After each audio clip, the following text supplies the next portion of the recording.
Hello and welcome back to the channel, and today we're spending the day at the Farmer's Dog, Jeremy Clarkson's pub down in the Cotswolds, and we're going to make a proper day of it across the entire site. That includes the Farmer's Puppy, the outdoor bar and food area set inside the now used again Grand Tour tent, which is where most of the action kicks off. We arrived just after 10 AM while it's still nice and quiet. Most people think it opens at 11, but that's only the main pub. The puppy is serving food and drinks already, so it's a perfect time to explore. A quick wander around the now famous grounds, a bit of breakfast, and, in true Crumby fashion, an uncharacteristically early beer review. First off, we ordered some breakfast and then a beer, but it's not just any beer. This is Hawkstone Black, a nitro stout and Clarkson's answer to Guinness. You can only get this stuff at his venue, so this was definitely a rare treat. A quick heads up though before we cut to the review, they had music playing, so the audio quality is, well, not perfect, but bear with, you get the gist and it's worth a listen. Right, strange turn of events. I am in the Grand Tour tent and it's 11:15 in the morning and I've got a pint of Hawkstone Black, their Nitro Stout. You probably can't hear this because of the music, but we're going to give it a go anyway. Cheers.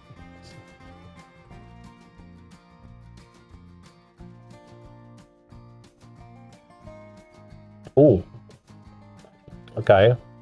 Strong roasty taste. Wasn't expecting that. Really roasty. It's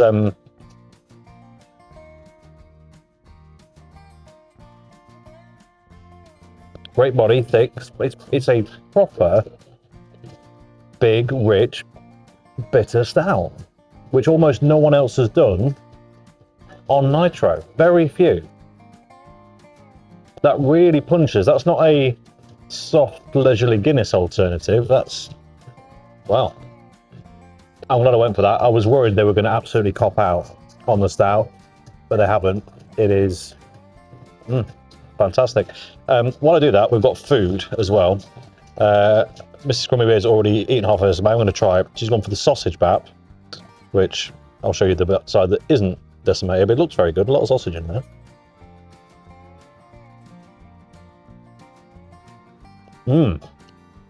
Okay. How much were they? $7.50 a piece. I went bacon just because I thought worth trying both.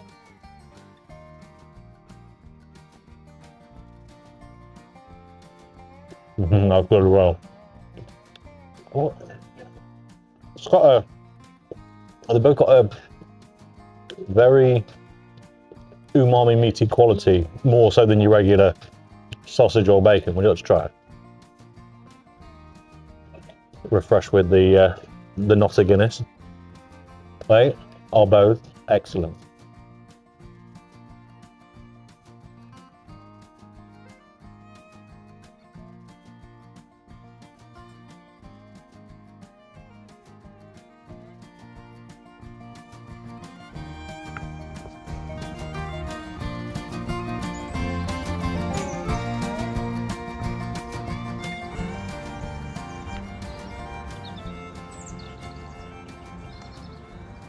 You've probably not heard a lot from me today because it's too noisy in there to film, but genuinely, that stout, really surprised. It's strong, it's sharp, it's only 4.2%, but it feels more, it feels bigger, it feels like a proper roast toasty, no nonsense stout.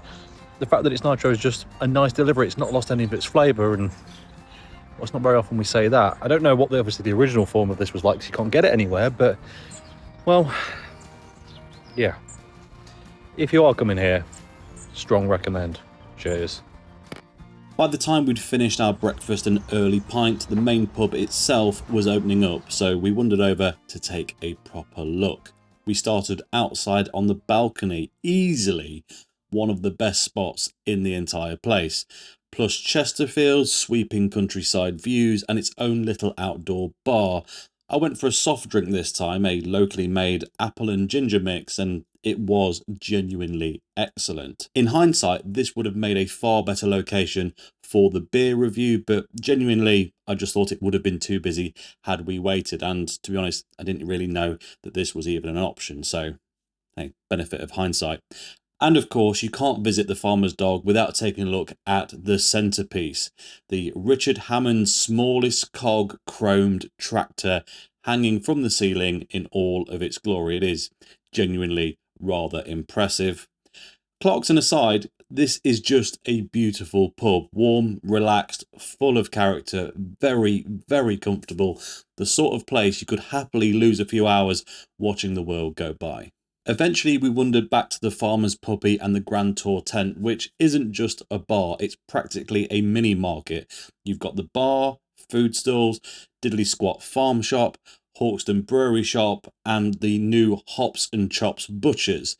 There was so much choice, so we did the sensible thing, grabbed a basket and started chucking things in. Jams, chutneys, a bottle of the now famous British ketchup, and a pasty for the road. And yes, I can already hear you saying that you didn't buy any beer. Patience, we are not done yet. Being this close, we decided to make a proper day of it and visit all 3 Clarkson sites in one go. Next stop, Diddly Squat Farm. When I first watched Clarkson's farm, I thought all that talk of overcrowding was, to be honest, just a bit of TV drama, but no, the issue is real. Everything is half the size you expect. The parking, the shop, even the pathways. This isn't a complaint though, it actually makes the scale of their problems much more tangible. Just be prepared if you visit on a busy day, it's a bit of a squeeze. This day was not busy, we got in the shop easily, and despite that, the main car park was already full. That said, the shop itself is lovely and they had more stock than the one at the Farmer's Puppy, so naturally, well, we picked up a few extra bits as well. The main highlight though, the fresh milk machine. Yes, it's expensive if you're not local because you have to buy a bottle first. We're not going to get into how much this costs per litre as a one-off, but look, it's an experience and I effectively was on holiday. But as a milk lover, I can confirm it is utterly divine. Cold, creamy and probably the best milk I've ever had. Already full from breakfast, we skipped the food trucks here and headed off in search of one last stop.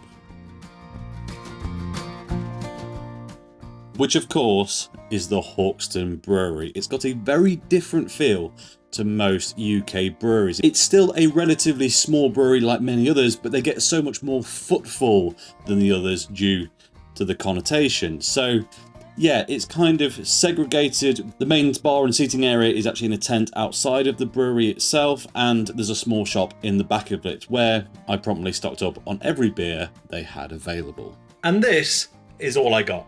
Okay, I actually bought a stack of each of these, but you get the idea. 4 beers is all they had on offer, and it's all is really seemingly you're able to get frequently, which was a little bit of a disappointment if I'm honest, thinking, you know, we're going to the brewery, surely they'll have something that isn't available, well, down my local farm shop, and the answer, not really, no. They've all had all of these in at some point, so yeah, not great, but I hadn't tried them all, so that is something good for me, at least. It's definitely cheaper than it is in a lot of other places, which is also great. But yeah, not exactly groundbreaking. I'm going to review these in the next video, so stay tuned for that. But just for the benefit of this one, what did we get? We've got the Hawkstone 3.8 Pils, a Pilsner Lager.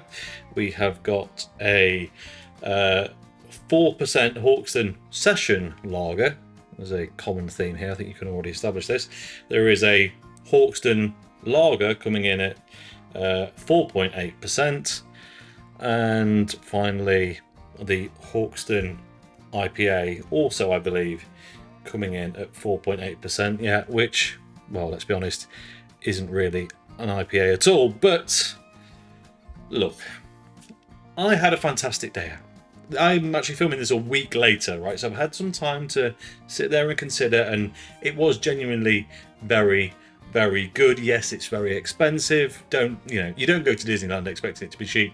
This is Clarkson Disneyland effectively. So yeah, you knew what you were getting in for, but the quality of everything is superb. It's brilliant. It is worth it on that front, or at least excused by it on that front. Yes, it's inflated prices, but the product is inflated, so overall maybe not so bad. And look, as I say, everything's good. One complaint I did have, given Clarkson's fame and just the car connection is what I'm getting at here. I know Hawkstone previously have done an alcohol-free beer.